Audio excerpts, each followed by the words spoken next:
All right, everyone, thanks so much for joining us here on Atlanta News First Plus. I'm First Alert Meteorologist Courteney Jacobazzi. We have lots to cover in the weather department. 2 First Alert weather days on the horizon for the weekend. And we are looking still at severe storms being likely across North Georgia. This is one of the bigger threats that we've seen in a pretty long time here. Spring severe weather season is coming into play, and it is starting off with a bang, that's for sure. So as we go through the afternoon on Saturday, we will be watching for storms north of the city. The good news is it does look like the afternoon hours are going to be the driest for us, with that main threat along our big line of storms along a cold front later in the evening. So I'm going to take you through everything you need to know while I'm here, and I know you can see that big phone underneath me there. Please download the First Alert Weather app. It is such a great tool to have, not only to be prepared while the storms are coming through, but also prepare you out ahead of the storm. Our team is working really hard to continue to send you updates. As soon as we get new information, we send it to you so that you can know not only the timing to plan your weekend, but also what threats we're looking at, any kind of changes to the forecast. The First Alert Weather app's a really good tool to have. All right, now let's get you through the forecast. So what we're looking at right now is our severe weather risk from the Storm Prediction Center, and we're under a level 3 of 5 threat. That is an enhanced risk for severe storms. That level 4 is back out in Alabama, but it's just nudging up against the Alabama-Georgia line, and it does include Cleburne and Randolph County, Alabama, which is technically in the North Georgia viewing area. So level 4 out of 5 risks aren't issued very often, so it's definitely a concern. I do think back out in Alabama towards the Birmingham area, they will have the greater threat for more intense tornadoes, but we are still on track to maybe have a stronger tornado in the forecast. In fact, what you're looking at right now is kind of a breakdown of that threat level I just showed you. We're under a 30% hatched risk for damaging wind. What does that mean? That means that damaging wind or significant severe winds are possible. 30% risk is pretty high on the scale, so that is definitely one of our main concerns as this system rolls through. But not only that, we're under a hatched tornado risk as well, 10%, and that is higher on the scale. It might sound low because 10%, when we talk about that in rain chances, that's a pretty dry day. But in terms of this, that is a pretty significant risk. I do think we're mainly going to be looking at our far western counties along that Alabama-Georgia line for maybe a stronger tornado, but that's what this hatched risk means. And I'm going to take you through kind of the finer details here, because again, hatched risks, you probably are like, what is that? We don't hear it very often, and you'd be right, because they don't get issued all that often. So the tornado risk, when you have a hatched tornado risk like that, it's a 10% chance of a tornado within 25 miles. Again, doesn't seem all that great, but it is higher on the scale. This means that strong EF2 tornadoes, or maybe even greater, are possible. We're talking tornadoes that could be on the ground for quite some time. That is something we will be watching for. I don't think all of us are going to experience it. I don't think that all of our tornado-warned storms are going to be long-track, strong tornadoes. But again, I do think the dynamics are there for that, especially in West Georgia. So if you live from like Floyd County all the way down into LaGrange, into Troup County, Meriwether County, Butts County, I really think you need to be on high alert, because I do think the dynamics are greatest south and west of the city for maybe a strong tornado. And as you can see there, yes, West Georgia is the highest risk. Let's take you through today very quickly before we go into the timing hour by hour for all these storms. I just took you through the threats to kind of get in your mind what we're expecting, and we'll take you through the timeline in just a minute here. For today, mostly dry, starting mostly cloudy. We're seeing some filtered sunshine. We'll be in the 60s through noon, and then we go into the 70s this afternoon. So overall, it'll be a pretty nice day, mostly dry. Can't rule out a quick passing shower or two surging in from the south. Let's take you into tomorrow, because again, that kicks off our First Alert Weather Day. We will have the chance for showers, maybe a few rumbles of thunder early Saturday morning, mainly north and west of Atlanta. Models have been struggling with where exactly this is going to set up, but if you do have plans tomorrow morning, maybe you're headed to the St. Patty's Parade tomorrow in Midtown, as you are making your way to the event, you might get rained on a little bit. Good news is a lot of this rain and storm activity does drift north through the afternoon, and most of North Georgia is dry for the afternoon hours. So if you have to get things done tomorrow, you have any plans tomorrow, between about 1 and 5 to 6 p.m., best timeline for that. Around 7, all eyes are out west, cold front getting dangerously close to North Georgia, and that front will start to move in between about 8 and 9 p.m. Along this line of storms as it initially comes through, our dynamics seem to be greatest for severe weather. We're still going to have some of that daytime heating with the sun setting later. We'll have plenty of wind shear as well, which is that change in wind direction and speed with height. So along this line of storms, we'll be watching for maybe some cells out ahead of that main line to rotate. Within the main line of showers and thunderstorms, we are looking at damaging straight line winds upwards of 60 to 70 miles per hour, maybe some isolated gusts higher than that. The timeline for far west Georgia, and I'll take you through it kind of section by section in a second. We're looking between 8 and 9 p.m. Saturday to about 11 p.m. Saturday.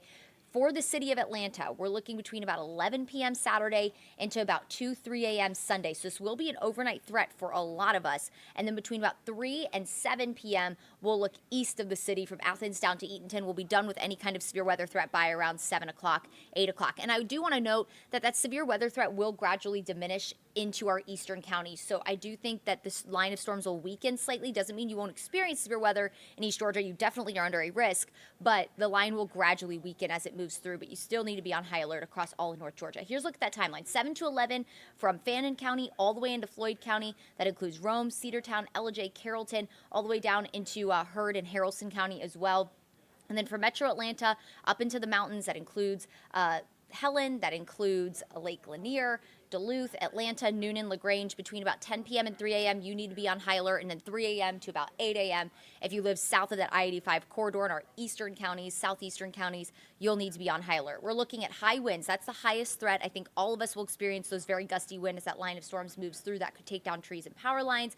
Tornado threat is also higher than where it's been in a long time, so we are putting that as a high risk, especially with that chance for stronger tornadoes in West Georgia. Lightning will be a high threat, and the flooding is a moderate threat. This isn't a very quick-moving system. It is going to kind of linger a little slowly, so we do think that we'll pick up enough rain, heavy rain, in a short period of time for some isolated flash flooding. Putting it all together here with your First Alert 7-day forecast. Today will be nice, 20% coverage of showers, so quick passing shower can't be completely ruled out. Don't cancel your plans if you have any Friday afternoon and evening plans. Mid-70s today. Closer to 80 degrees tomorrow. That is fuel, guys, for storms to come through in the afternoon and evening, or for the evening hours, I should say, excuse me. Severe threat between about 8 p.m. starting in West Georgia until about 7, 8 a.m. Sunday. So pretty prolonged event. We're talking about 12 hours where we need to have our eyes to the skies and really be weather aware. And then second half of the day, Sunday looks dry. We'll go to the 70s Sunday afternoon. So Sunday afternoon will be great if you are having to clean up after storm damage. Just know it's going to stay breezy, so be very vigilant on Sunday.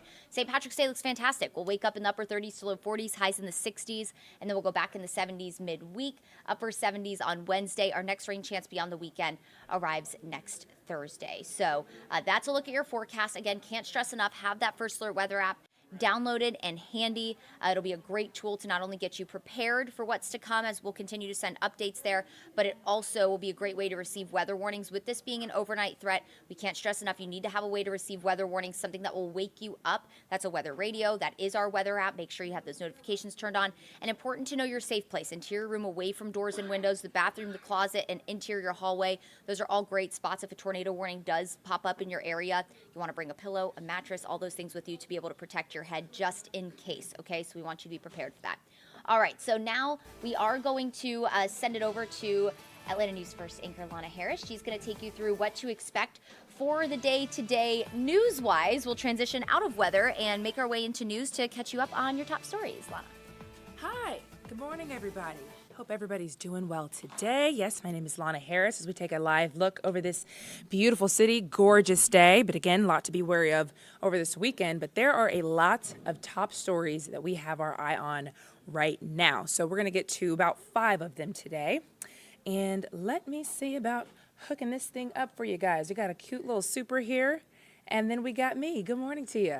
Don't do this very often, so we're going to get there together today. So we have, again, 5 stories to talk about, 5 stories, including a really cool one at the very end. So we're going to start off with one that's actually pretty jarring.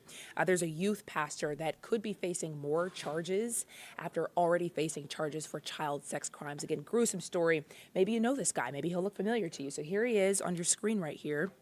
This is Daniel Minilo, and he was arrested by Roswell police earlier on this week. Investigators tell us he used a popular messaging app to share and download sexually explicit videos involving children. So these are the charges, and he's a 28-year-old. He was a youth pastor at the Futures Church on Morris Road in Alpharetta. And we talked to people who started wondering what was happening after seeing a swarm of police vehicles in their neighborhood. One woman said that she saw 15 unmarked police cars and was wondering what was going on.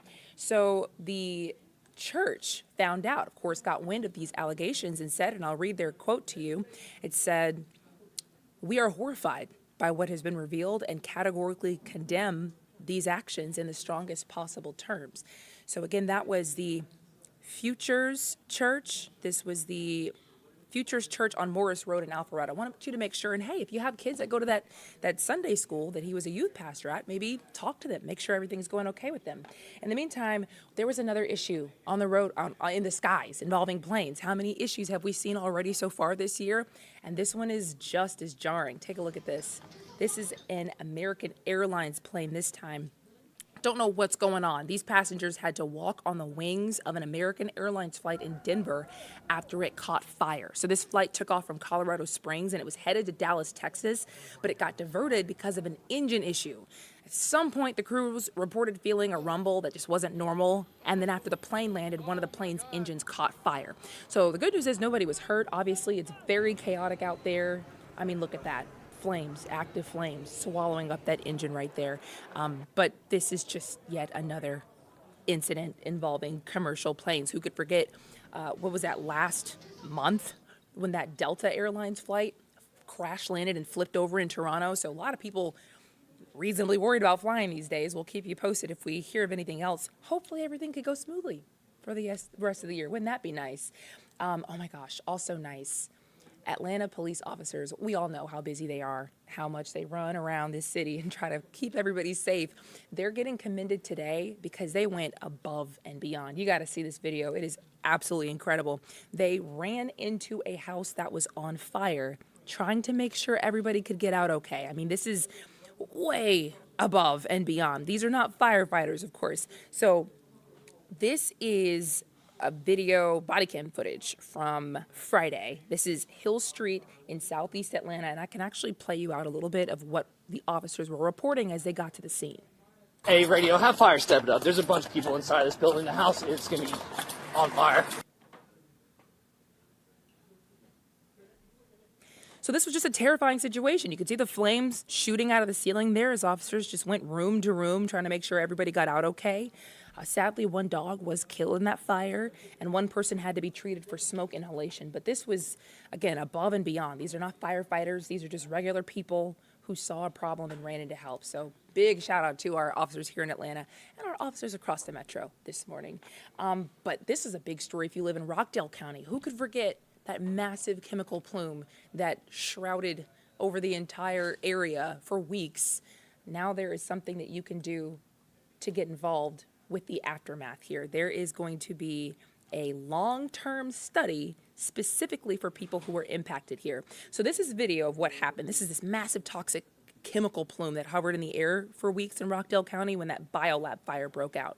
So this long-term study is for anybody who was there in that area that was impacted. It's being organized by Community Action Now. They are partnering with the Morehouse School of Medicine, and they're basically just assessing the long-term impacts to the community. A lot of people started reporting health issues after this happened. People reported breathing issues and all types of things. So if that's you, or maybe you know somebody who had some lingering effects in the aftermath directly, or even still now, you are, urged. We have this link for you to participate in this long-term study on our website at atlantanewsfirst.com. You can also find that on the app. But the last one I'm so excited about, and I'm also a little upset because I was in the perfect position to see this and I did not. It was the blood moon. Did anybody get out? You would have had to be out at 3 a.m. to see this. But there was an amazing lunar eclipse. So I don't believe this is the video our team got, but this is, it's just incredible video. So it's called a blood moon because of the red hue that's cast by stray bits of sunlight. And you could see in some of those videos, there was a flushed red moon. So that means it's in totality. We could see it between the clouds here in Metro Atlanta. Again, 3 a.m. I literally get up and move in around 3 a.m. I wish I would have looked outside. Maybe you did. If you did, maybe post a picture. A lot of people love to see this because this is rare. NASA says lunar and solar eclipses happen anywhere from 4 to 7 times a year, but the next blood moon won't be until September 7th, and we won't be able to see that one. The Americas are going to have to wait until March 2026 to see another blood moon.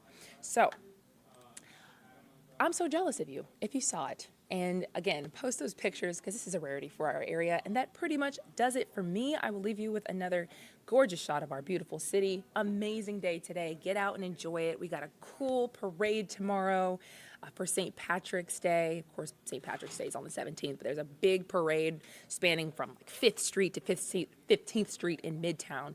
And it's going to be massive. There's 3,000 parade floats. This wasn't even what I was planning to tell you. I'm just really excited about it. And it's going to happen before the worst of our severe weather comes in. So if you are thinking about getting out tomorrow, the severe weather was not going to significantly impact this event. It might be a little rainy, it might be a little windy, but the worst of the severe weather, like Courtney was saying, is going to happen later on at night. So get out, enjoy today, and that does it for us.